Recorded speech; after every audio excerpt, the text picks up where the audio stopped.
अस्सलाम वालेकुम वरहमतुल्लाह। मैं तबीब आफाक पठान इंडिया से। ये बनाया है मैंने अक्सेरी कुश्ता फौलाद सफ़ेद।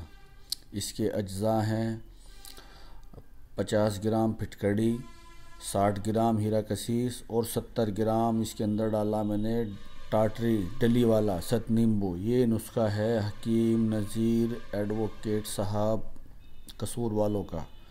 अल्हम्दुलिल्लाह 3 किलो प्लो की आग दी है, बेहतरीन सफ़ेद बना है। अब मैं इसको खरल करके तैयार कर रहा हूँ। इंशाअल्लाह मैं इसको हेपेटाइटिस बी वाले पेशेंट को भी दूंगा और जिनमें खून की कमी है उनको भी दूंगा। जब इसका रिज़ल्ट आएगा तो फिर बताऊंगा इंशाअल्लाह। बहुत बहुत शुक्रिया हकीम साहब आपका रहनुमाई के लिए।